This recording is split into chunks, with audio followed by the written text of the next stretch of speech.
es que el hermano del presidente estuvo viviendo en el Palacio de la Moncloa mientras simulaba que lo hacía en Portugal para no pagar impuestos. El día que sacamos esa información, la ministra de Hacienda fue preguntada en el Congreso.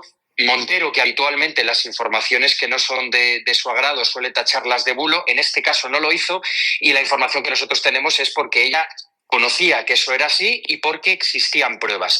En primer lugar, como la cuñada japonesa de Sánchez, la mujer del hermano, usó un coche medicalizado para sus revisiones ginecológicas, y el hecho de que la furgoneta estuviera ahí dentro aparcada, es la segunda prueba de que estuvo residiendo en el complejo presidencial.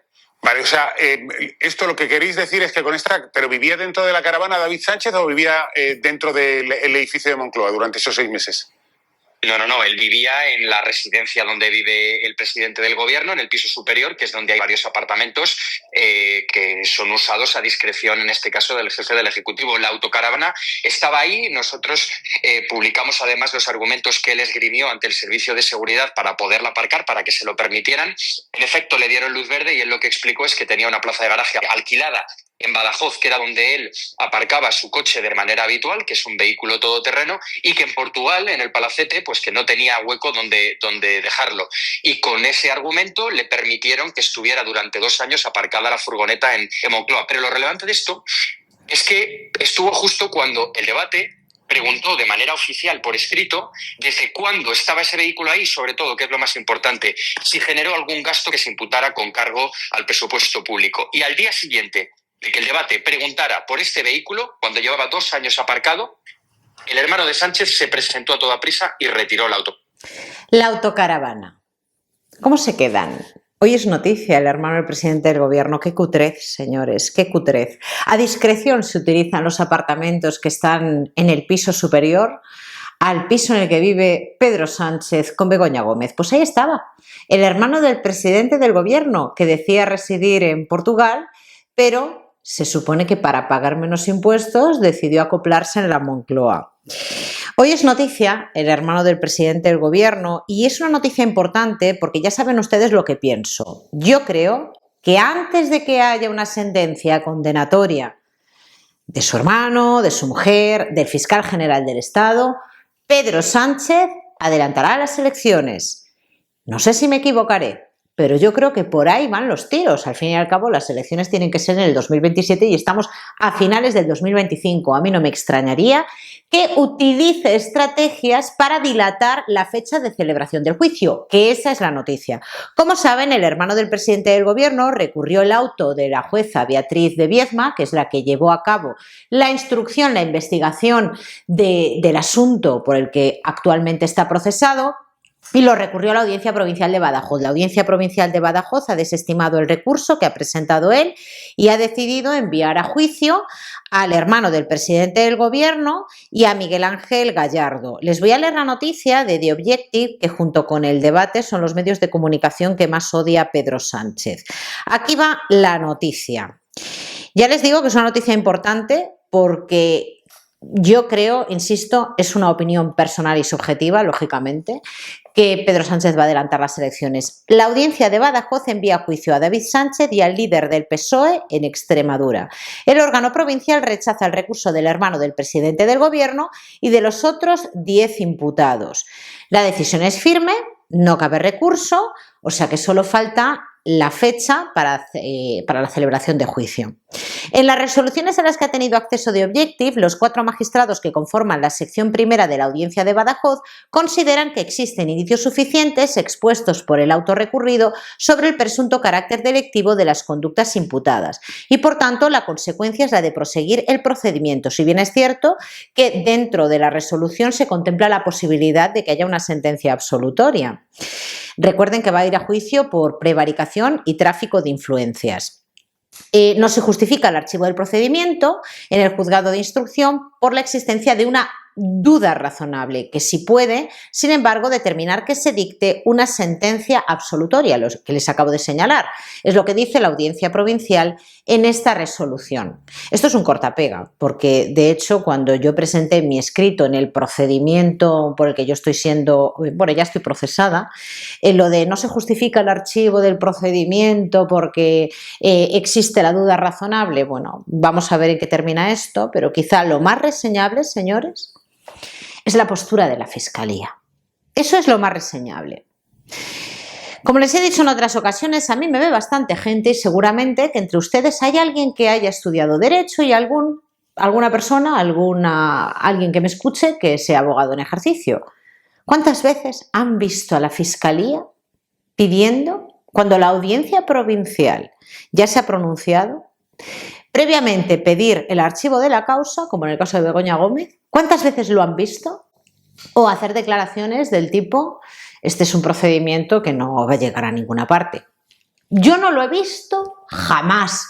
No soy tan mayor, pero 15 años de ejercicio dieron para mucho. Jamás vi yo eso. Solo una vez y durante la celebración del juicio, el fiscal retiró la acusación. Solo una vez. En el resto de los casos, el fiscal nunca se bajaba de la burra.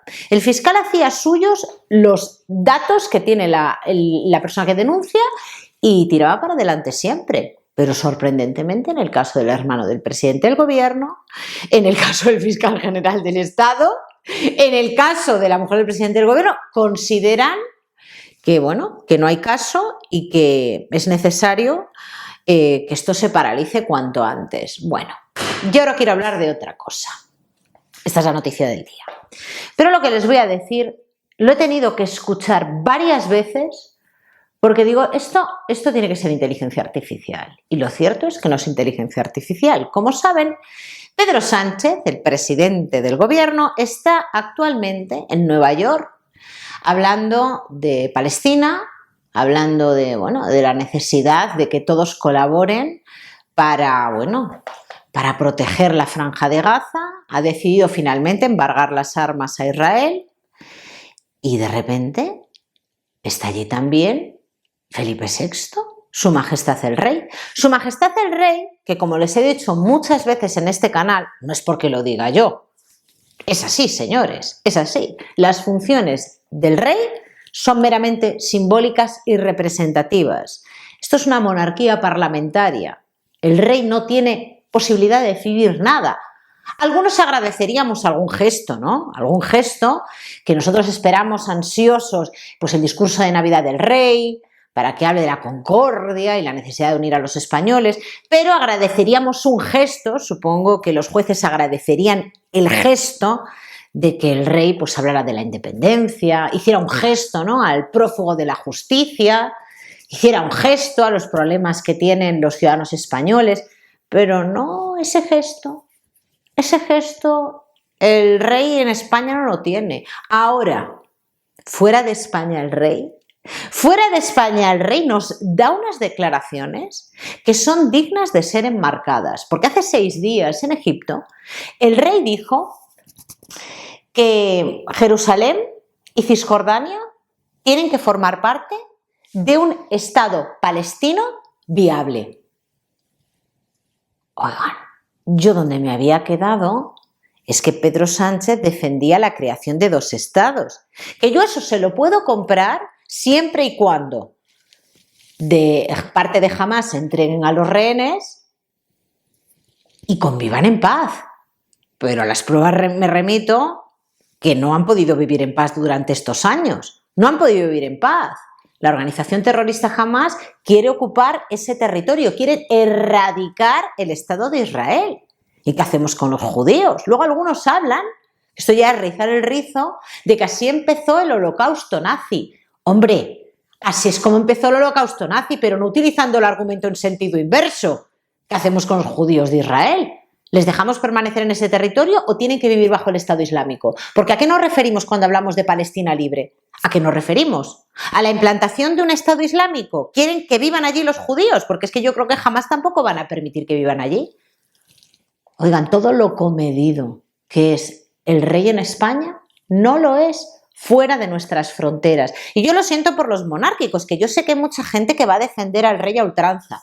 El rey lleva en su solapa el pin de la Agenda 2030 y de ahí no me bajo. Y yo sé que ustedes dicen, no, pero sería peor tener a un jefe del Estado que fuera Pedro Sánchez. Bueno, en eso estoy de acuerdo, pero la diferencia es tan sutil, porque para aquellos que dicen, no, es que el rey manda en el ejército así. ¿Recuerdan las declaraciones de la Armada, del jefe de la Armada hace unos días?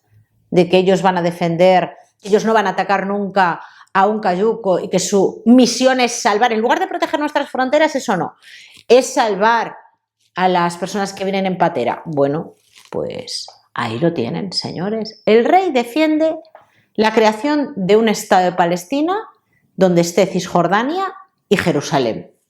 ¿Qué quieren que les diga? Yo, cuando he escuchado al rey, lo he escuchado 3 veces, y ha dicho España, digo, bueno, yo soy española, aunque vivo fuera, yo no me siento identificada con esas palabras. Para nada me siento identificada con las palabras del rey. Y en otro orden de cosas, las pulseras de la discordia. Resulta que ha salido Irene Montero a decir que esas pulseras, ella no tiene nada que ver con esas pulseras, que funcionan perfectamente y que todo es un bulo de la ultraderecha. Ya nos hemos acostumbrado. Ana Rosa Quintana hoy en la crónica estaba que trina. ¿Será posible esta mujer que no tiene credibilidad alguna? Pues hay gente que le sigue dando credibilidad a Irene Montero. Que las pulseras funcionan perfectamente. Y además ha dicho Sara Santaolalla que, aunque no funcionaran, que las víctimas de violencia de género tienen otras alternativas como llamar por teléfono o bueno, en definitivas cuentas, que se busquen la vida. En este momento no interesa hablar de la lacra de la violencia de género. Esto es lo que tenemos en España en este momento. Y luego se rumorea que Puigdemont ha decidido retirarle el apoyo a Pedro Sánchez. Fíjense que yo eso no me lo creo. No me lo creo, porque ¿cuál es la alternativa de Puigdemont? ¿No volver nunca a España? ¿Volver y someterse a los tribunales españoles? Yo eso sí que no me lo creo. Igual que cuando dicen, podemos dejar a caer a Pedro Sánchez. Eso yo no me lo creo.